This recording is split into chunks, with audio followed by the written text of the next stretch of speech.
Bonjour et bienvenue sur Décodeur Bipop. On va comme d'habitude résumer l'actualité algérienne et un peu ce qui se passe dans le monde en quelques minutes. Si vous nous découvrez, bienvenue à vous. Pour les autres, merci beaucoup pour votre soutien. Vous êtes déjà 400 abonnés. Donc on vient à peine de commencer il y a quelques semaines. On est déjà 400. Un grand merci à vous. Donc aujourd'hui, on voit quoi? On reparle de l'affaire Jamel Ben Smaïl parce qu'il y a du nouveau. Des médias qui sont réprimés en Algérie. On parle du retrait des États-Unis en Afghanistan. Et pour finir, on va parler de personnes qui deviennent riches grâce à du vomi de baleine. Oui, vous avez bien entendu comme d'habitude. C'est notre petite histoire insolite. On n'y tarde pas. Donc voilà, le temps que vous vous abonniez et on y va.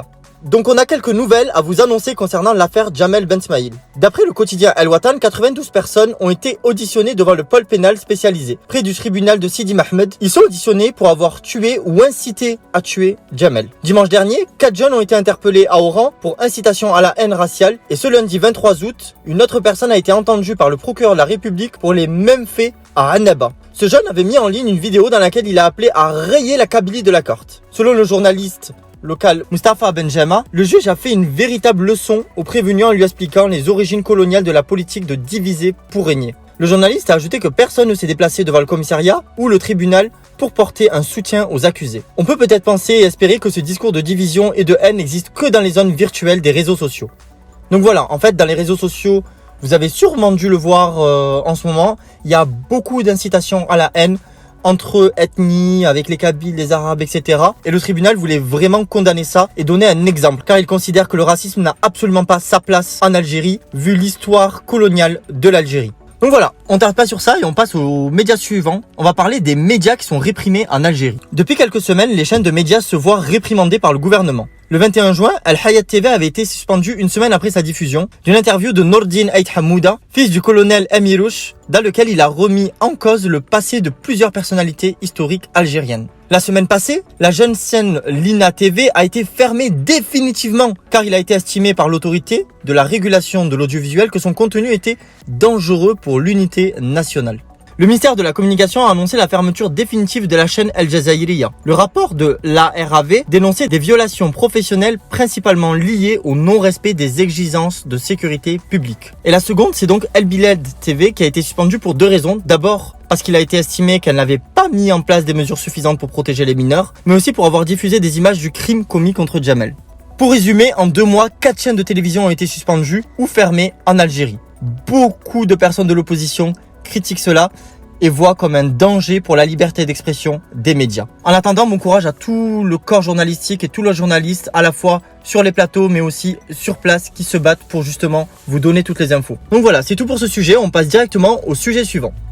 On revient vers vous avec des petites news concernant la présence américaine en Afghanistan. On vous avait dit que les USA rapatriaient leurs troupes. La date butoir de ce rapatriement était fixée au 21 août prochain. Dimanche dernier, Joe Biden a ouvert la porte au maintien des soldats au-delà de cette date. Il avait dit qu'il y avait des discussions en cours. Lundi, plusieurs pays alliés des États-Unis ont annoncé qu'ils voulaient que cette date soit reportée justement. Selon le magazine américain The Hill, le Royaume-Uni a proposé de reporter cette date au mois de septembre, si les circonstances le permettent. Et le ministre des Affaires étrangères français, Jean-Yves Le Drian, a déclaré qu'il était nécessaire que les États-Unis la prolongent après la date limite du 31 août. Mais les talibans n'étaient pas du tout d'accord avec cette idée. Lundi, le porte-parole des talibans, Souhail Shaheen, a déclaré que les forces étrangères franchiraient une ligne rouge si elles restaient à Kaboul en septembre et s'exposeraient à des conséquences. Le même jour, les opérations d'évacuation américaines se sont accélérées à Kaboul. Hier, le Pentagone a annoncé qu'environ 16 000 personnes ont été évacuées d'Afghanistan via l'aéroport de Hamid Karzai au cours des dernières 24 heures. Depuis juillet, 42 000 personnes ont été transférées d'Afghanistan. À ce sujet, si vous vous souvenez bien, on vous avait montré des images d'Afghans qui tentaient de fuir le pays le 16 août. Le journal iranien Kaywan a réagi face à ces images. Selon le quotidien, ces personnes sont des agents américains et des complices des crimes terroristes des forces aériennes américaines. En gros, si ces personnes essayaient de fuir, c'était pas parce que la situation en Afghanistan était critique, mais c'est parce que c'était des alliés américains qui s'étaient battus par exemple contre le pouvoir afghan et donc pour les États-Unis et qui étaient obligés de fuir car effectivement ils se sentaient en danger.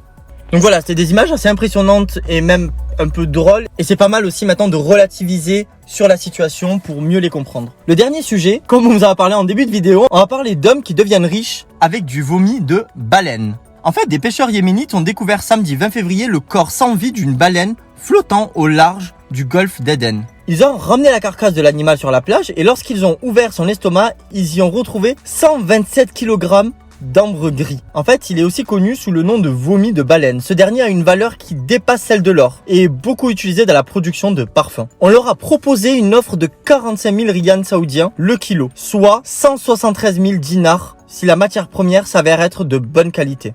Donc voilà, c'est une bonne petite trouvaille pour eux, comme quoi on peut vraiment trouver de la richesse même dans le vomi ou la carcasse d'une baleine. Donc voilà, c'est tout pour les sujets d'aujourd'hui, j'espère que ça vous a plu, il y avait un peu d'Algérie, un peu de news internationales, on a essayé de vous mettre une petite news insolite aussi.